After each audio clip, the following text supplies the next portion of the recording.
Good morning and welcome to the a very record-breaking cricket happening show today, this morning.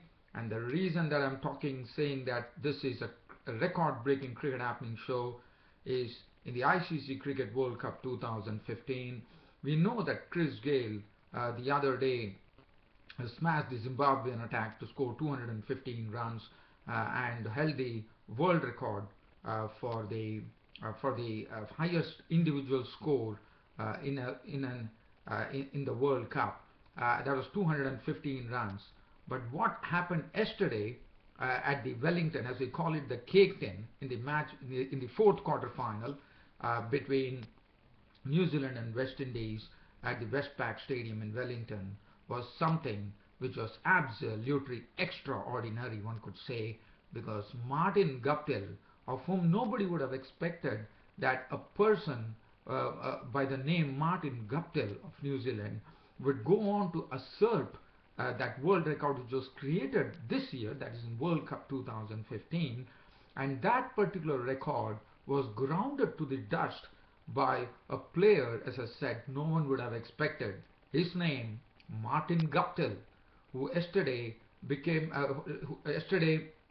went on to hold the record for the highest individual innings in a World Cup, and that was 237 unbeaten runs of 163 deliveries, studded with 11 sixes and 24 boundaries, and all the strokes that he hit was absolutely superb. He was driving straight down the ground. He was playing in the V, and it was absolutely a marvelous exhibition of batting from Martin Guptill.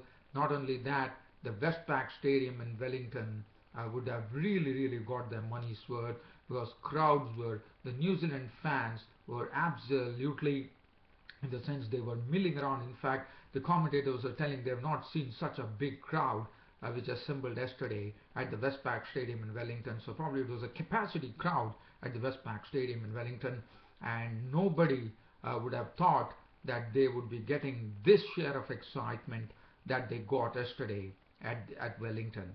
And Martin Guptill, by making, as I said, now holds the record for the highest individual innings in a World Cup. Not only that, he also holds the record for the second highest highest score in one-day internationals. What a knock from Martin Guptill. My cricket happening show today is going to be dominated by this wonderful, and what else to say, an extraordinary innings played by Martin Guptill yesterday. And not only that, that enabled New Zealand to go on to a score of 393 for 6. Yes, West Indies definitely gave it a real clatter, I would say, especially Chris Gayle was playing yesterday, which was a good thing happening for West Indies. And Chris Gayle definitely clattered the New Zealand bowling, and one probably felt that Chris Gayle in that particular mood might even start emulating Martin Guptill the way he was playing yesterday. But look at that knock that he played, Chris Gayle making 61 runs of just 33 deliveries, which had 8 sixes and 2 boundaries. And West Indies definitely, I thought, they really gave it a real punch there. They went after that score, but it was pretty difficult because it was a huge score which was set by New Zealand in this last quarter final of the ICC Cricket World Cup 2015, and West Indies had to be content there as New Zealand bowled out the West Indians for 250, and New Zealand won by 143 runs to walk into the semi-finals for the sixth or seventh time, I suppose, in World Cup history. And as you know, New Zealand have never gone past the semi-finals. They've never reached a final. They will be facing a fantastic team like South Africa. We know South Africa have been choking in the previous World Cups. Whether this time New Zealand, I'm looking pretty strong under the leadership of Brendan McCullum, and I think we are going to have a great game on Tuesday. And let me tell you, New Zealand will be hoping that this would be the best opportunity to get into the finals for the first time in the World Cup history, and they will be making their nation proud, no doubt about it. But South Africa, let me tell you, they are not the ones to leave it. they are going to really go for the bite, because as you know, South Africa have been searching for that elusive thing to get into the finals. Whether Tuesday would be the day, one does not know. But New Zealand looking absolutely cockful of form here. What a knock from Martin Guptill. Really, it all started. So let's let me do a summary. But as I said, this particular cricket show would be dominated by Martin Guptill's knock. Well, it all started with and it was a very good toss to win by New Zealand. So and New Zealand won the toss, and Brendan McCullum decided that he will bat first. And Jason Holder, when he was actually at the toss, when he was giving this interview, he definitely said that he would have also loved to bat first. Yes, it was a nice day, nice sunny. The crowds were milling around, as I said, and also there was value for your strokes. It all started with Martin Guptill, the very first delivery that Jerome Taylor bowled. As you know, Martin Guptill plays straight down the ground very well. He likes the long on and long off region, and this was a straight drive down the ground for a boundary. So it was a good start. And in that same over, it was an eventful over from Jerome Taylor, as Jerome Taylor got Martin Guptill to flick a delivery, and that was grasped by Marlon Samuels. It was not a very easy catch, I would say, but it could have been taken. Under cricketing standards, that catch should have been taken. And see what it did. He was dropped with the score on 4, and see what Martin Guptill did to the West Indies. He went on to make an unbeaten 237 of 163 balls, a stupendous record, 24 fours and 11 fours. In doing so, he also shattered another record, and that was a long record which in the first World Cup which was played, Glenn Turner, as you know, is a great batsman from New Zealand, the Australia batsman. He was the one who held the record for the highest score by a New Zealander in World Cup history, and he held it till 2015, and that was 175 runs that Glenn Turner made. And today, Martin Guptill not only holds the world record for the highest individual knock in World Cup history, he also holds the record for the highest individual score by a New Zealander in World Cup history. So Martin Guptill, take a bow. And look at the way Martin Guptill started. Well, it after Brendan McCullum also started off in his own inimitable way of trying to attack the bowling. But I thought the West Indies had definitely done their homework, and they would have probably said that the first wicket that they need to get, or the first thing that they need to do, is to get Brendan McCullum's wicket, who has $1 million prize on his wicket, no doubt about it. And it was a beautiful catch taken. In fact, Jerome Taylor was the bowler. Brendan McCullum was given the license. He went for his strokes. He lofted Taylor, but while lofting, probably couldn't get the full meat of the bat there. The ball was high up in the air, and what a catch taken by Jason Holder.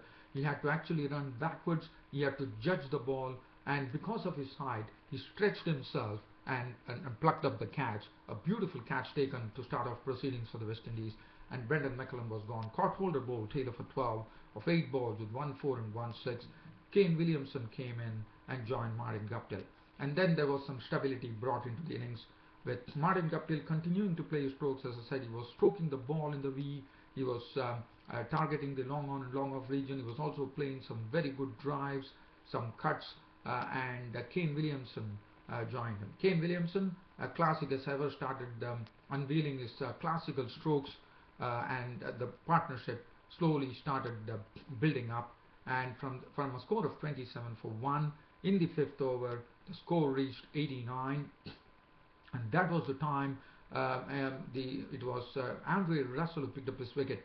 Now this was a ball which was a slower delivery, the back of the hand delivery bowled by Andre Russell, and Kane Williamson trying to play at it, actually hit the delivery, but probably thought he played a bit away from his body there, and Gale actually on the second attempt taking the catch. He was gone for 33 of 35 balls with 5 fours, as Ross Taylor joined Martin Guptill. And Martin Guptill and Ross Taylor once again knew that they had a job to do. They definitely buckled down to the task pretty well, and Martin Guptill and Williamson took their time, and even though they were going at a clip of 5 runs per over, but they were seeing to it that they were also playing the strokes. And I thought there was a brief spell where West Indies were probably doing well when Marlon Samuels and Andre Russell were bowling. They really saw to it that they were actually stemming the run flow of the New Zealanders with no boundaries coming in. But then once they reached the halfway mark, we definitely saw there was a bit of an urgency in the New Zealand innings as Martin Guptill started playing some very, very good strokes, and Ross Taylor was pretty sedate by standards. He was not willing to take any risk. He was allowing his partner Martin Guptill to go for the strokes. Ross Taylor bided his time at the crease, gave him good company to form a very good partnership, which took the score on to 232. So that was a 143 run partnership that ensued between Ross Taylor and Martin Guptill. And Ross Taylor, after making 42, there was a bit of a misunderstanding between Martin Guptill and Ross Taylor, which saw Ross Taylor run out for 42 of 61 balls with 2 fours, which made the score 232 for 3. And we knew that the way things were going, it was Guptill had actually reached his 50, and Corey Anderson, a lot of the power hitters still to come. Well, the power hitters did come, but the man who dominated with the blade was none other than Martin Guptill, and Martin Guptill went from strength to strength. His first 50 came off probably 65 balls. His second 50, when he reached his 100, it is his second consecutive 100 in this World Cup after hitting a century against Bangladesh, as you would remember. And Martin Guptill went on to 100 of 111 balls and then pasted it all over the West Indies as he went on to score 237. And while doing that, what he did, he scored 41. He scored the next century of just 41 balls with clattering sixes and fours as well, and the West Indian bowlers didn't know where to pitch the ball. Any ball which was pitched up to Guptill was disappearing for a six. And not only that, he also sent one ball, a monstrous shot, which went and landed onto the roof of the Westpac Stadium in Wellington, and Martin Guptill was firing on all cylinders. He got some company, but Anderson, luckily for West Indies, departed early for 15 of 16 balls with 1 4 and 1 6. Elliott pasted 27 of 11 balls with 2 4s and 2 6s. Ronke failed there, caught Ben Bolt here for 9, and then it left Martin Guptill to really go and hammer the West Indian bowling. He went hammer and tongs at them as he went on carting 4s and 6s. As I said, his double century is, as I said, 111 balls to reach his century, but he reached his double century of 41 deliveries. That was absolutely splendid stuff, hitting stuff, and he was really, really hurting the West Indian bowlers, and in doing so went on to that record score. And in the last 10 overs, thanks to Guptill, New Zealand scored 153 runs of the last 10 overs. Martin Guptill getting the lion's share, making 92 of those runs to finish on a record-breaking 237 not out of 163 deliveries, 24 fours and 11 sixes. Daniel Vettori was not out on 8 of 7 balls with 2 fours of 2 balls with 2 fours, and West Indies landed, New Zealand landing a massive target there. In fact, landing onto a great score of 393 for 6. So it's always going to be difficult for West Indies. Jerome Taylor, 7 overs, 71 runs and 3 wickets. Holder, 8 overs, Carter for 76. Suleiman Ben, I thought, bowled well, 10 overs, 1 minute, run for 66. Andre Russell, 10 overs. He disappeared for 96 runs with 2 wickets in his bag. Sammy, 8 overs, I thought was the best bowler on show for the West Indies, none for 38. Marlon Samuel, 7 overs, went for 44. West Indies starting their reply to a massive target set by New Zealand in the quarter-final of 393. West Indies, well, they started off. The problem was that Chris Gayle was smoking the ball in all areas. He was giving Tim Southee he was hitting Tim Southee all over the place. In fact, West Indies didn't have a good start. Johnson Charles was an early victim as he was clean bowled by Bolt for 3. Bolt kept on taking wickets. He dismissed Simmons for 12 and then went on to pick up the wicket of Marlon Samuels for 27 of 15 balls with 3 fours and 1 6. West Indies were struggling, but the scoreboard was really moving at a rapid rate thanks to Chris Gayle. As I said, he was just standing and delivering. He was just waiting there and belting the ball for 4s and 6s. Look at that knock that Gayle played. West Indies, and Gayle was the one who was only deciding to deal in boundaries and 6s, and signs were absolutely ominous for New Zealand, and probably it looked like Gayle is going to do something that Martin Guptill was doing, and Gale was going absolutely berserk at the bowlers, and Tim Southee was manhandled by Chris Gale as he smacked him for sixes and fours at a very rapid rate. And Gale, look at that knock that he played. As I said, wickets were falling. Bolt was picking up the wickets as Bolt picked up 4 wickets with Gale on the other end smashing the ball all over the park. But the wickets kept on falling. Simmons was out for 12, Samuels for 27, and Dinesh Ramadan was LBW bowled for a duck. Bolt had taken 4 wickets. He had reduced West Indies to 80 for 4, but the fireworks were still going on as Gale was smashing it all over the park. But then all the smashing ended when Adam Wynn bowled a furiously quick delivery to Gale as Gale's stumps were knocked off as Gale was walking back. What a knock he played. It was an absolute blinder. He made 61 runs of 33 deliveries with 2 fours and 8 glorious sixes, and West Indies half the side were 120 for 5. But after that, definitely West Indies kept on fighting. We saw knocks from Carter, who scored 38 of 39 balls with 4 fours and 1 6, being clean bowled by Vettori, and then Sammy Scott's 27 of 16 balls with 3 fours and 1 6.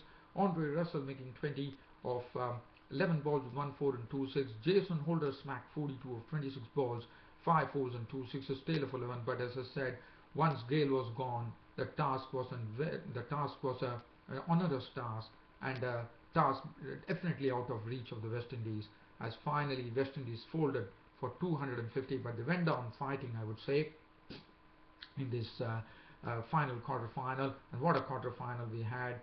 And finally New Zealand, as I said, going on to their 7th semi-final in their World Cup history.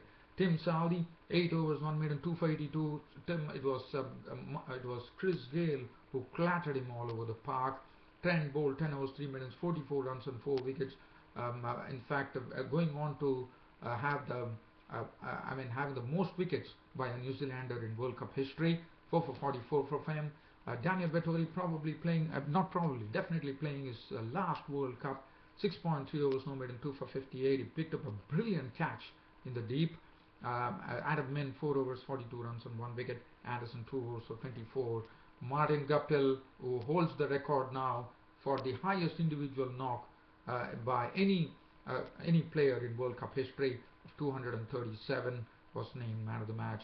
As I said, what a crunch game coming on Tuesday, as New Zealand would be taking on South Africa in the semi-finals of the ICC Cricket World Cup 2015. Once again, take a bow, Martin Guptill. This was something absolutely unheard of, and one never thought in their dreams that Martin Guptill will go on to hold this extraordinary record in World Cup history of the highest individual innings by a player in World Cup history. Well, Martin Guptill would have been definitely celebrated. New Zealand would have definitely celebrated with a party all night. And well, New Zealand, you are absolutely rocking. This is your host Ram signing off for the day. Thank you.